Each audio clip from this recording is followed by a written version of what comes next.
And our lead investigative reporter, Brett Buffington, is following this case. He is live in Glenville tonight with new information. Brett? Yes, Tina, we're learning tonight from state investigators that they believe this is essentially a story of incredible corruption from inside of this prison. But I did get a chance to briefly talk with Trent's grandma, who told me he's a sweet, loving, caring, and kind 19-year-old boy. Let me start tonight by saying there were plenty of college kids who showed up at this event last week in Orange Crush who were here for a beach party to have a good time. They followed the rules and they didn't break the laws. But that was not everyone who came here. The mayor said when the party got out of control, there simply were not enough police officers working. One bartender called it lawless. There are more than 100 people working this case, including FBI agents from across the country who are specifically trained in searching landfills for bodies, just like in this case. It is just tragic. Brett, there's been no arrests. There have been no charges. Is the mom the prime suspect? What do police say? Absolutely, she is. She's the only suspect police have named so far. And there are a lot of people who are asking, you know, we are over a month into the 6 weeks into the search since this little boy was last seen on October 5th. There's so many people who want to know, you've named a suspect here, but why hasn't she been arrested? Why hasn't she been charged with anything? When you get the dispatch records, you only see these 2 calls. It's weird. What's going on? Yeah, Jesse, certainly a lot of things in this case not adding up, at least for that. We asked 2 different ways for the CAD dispatch records for that home. In fact, we asked for the records for every house on that street. And in the time frame of 1 year, we could only find those 2 calls. October 5th started as a quiet morning in the neighborhood where Quentin Simon lived. The story that Quentin's mom told the police is that Daniel Youngkin, her boyfriend, went to work around 6. Leilani Simon slept in. According to Quentin's babysitter, Quentin's mom texted early that Quentin, nor his siblings, would be coming over. At 9:42, the quiet morning in this neighborhood was shattered. Dispatch chat on 7 Alpha 2, 7 Alpha 1. At not even 2 years old, Quentin Simon was gone.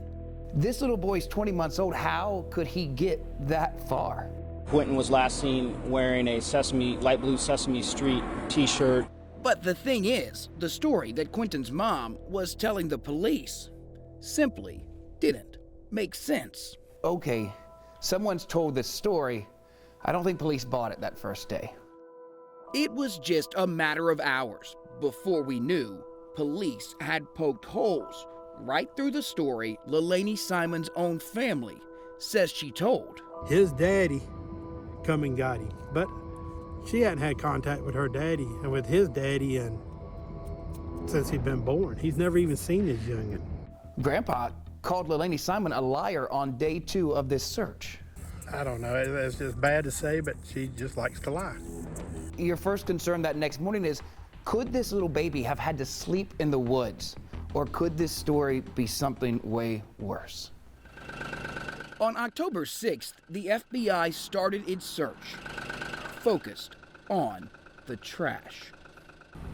As we continue our search for Quentin Simon, I want to update you on our aggressive efforts to find him. The WSAV investigative unit has uncovered court documents showing Quentin. As the search for Quentin became more specific, those close to this missing little boy became more of a spectacle.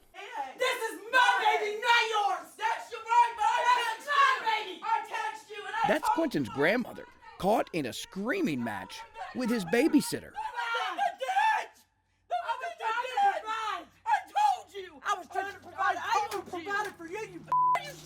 Yeah, I did.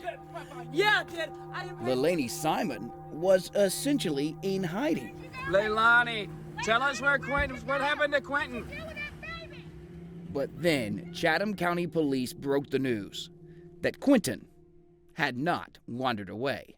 We begin with breaking news tonight, and it's a tragic end to a story that we've been following closely for a week now. The evidence that we have so far, based on multiple search warrants and interviews, has led us to the conclusion that Quentin is deceased.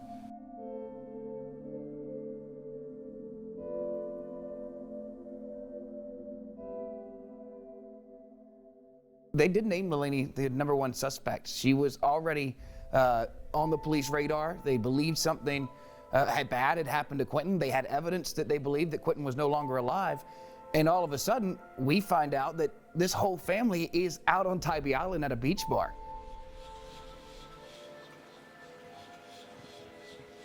According to the people who served Quentin's mom, Leilani, along with other family and friends, were taking shots and being flirty. This picture from the beach bar was taken the same day as this photo from the landfill. The same day the search for Quentin turned to a dump. 23 days ago, when Trent Learcamp showed up at this Brunswick hospital, that 19-year-old was barely alive. His blood alcohol level was 0.464. He was only taking 6 breaths a minute, dropped off by teens who wrote their names on a sheet of paper and then took off. For possible hazing. Son getting hazed and all. Yeah, son getting hazed. In the last 3 weeks, what we've learned about what happened to Trent, you quite simply could call it disgusting. Trent Learcamp was attacked at this St. Simon's Island home at least 2 different times. 2 posts shared in a Snapchat group prove it, including this picture of Trent, passed out in a chair covered in spray paint, surrounded by teens he considered his only friends. Just 4 days before this picture was taken, Trent's dad told police his son came home covered in WD-40, vomit, glue, egg yolk, and paint. There was a post on social media from that night too. No justice! No peace! What happened to Trent has this community demanding justice. We're looking at this investigation from a holistic point of view. But what hasn't happened here in the last 3 weeks is an arrest. Police have identified more than 11 people in Trent's case. One of those we've learned is Edward Rooker Hobby, this mugshot from an arrest for criminal trespass. Since Trent's story was shared, Hobby has been accused in another police investigation linked to this same house where a teen told police Hobby shot her in the back with an Orbeez gun. As people continue to hope for justice, Trent continues to get better. I'm alive and doing well, and I'm recovering. Just know it's going to be a long time for me to get over this. Now at an out-of-state treatment center, sharing a strong promise as police continue this investigation. But justice will be served. When Tybee Island learned that Orange Crush was coming back, they only had 3 weeks' notice.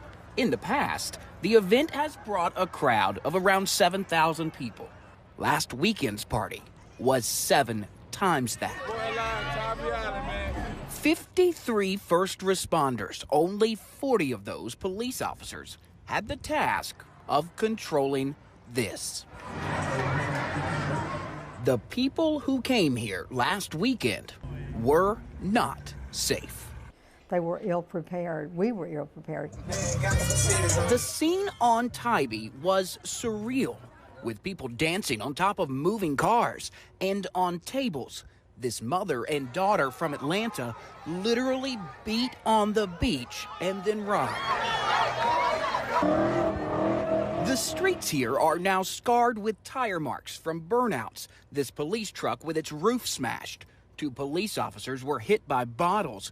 At least 10 people had to be rescued from overdoses. And at the few restaurants that stayed open, dozens of tabs were left open. One at the Rock House for $600 alone. I was just overwhelmed. I was overwhelmed with the sheer numbers. I was overwhelmed for our police, and I was overwhelmed for our community. One of the police officers here told me he got 2 hours of sleep between his back-to-back shifts. Tybee Island was literally on its own when its population multiplied by 16 times. Georgia's Department of Public Safety says it sent state troopers to help, but only with traffic control. It was puzzling why police officers from other departments were not asked to come here. The mayor told me the Department of Justice won't let them. Specifically that Tybee would not do anything differently towards Orange Crush or any non-permitted event than they would permitted events. Quite simply, the saddest part is for students who came to Tybee for the event that draws from historically black colleges and universities across the country and did not do anything wrong.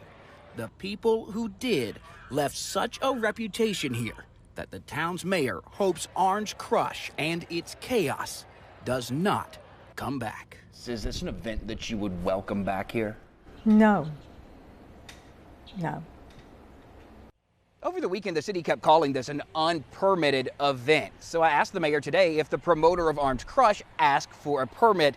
It's a process here that takes 60 days. It allows the police department to prepare for things like the estimated size of the crowd. The mayor told me the promoter did ask for a permit, but just days before last weekend's chaos. She also told me that since last weekend, that promoter and her have had an exchange in emails where she says he emailed her and said the event was a success because no one died.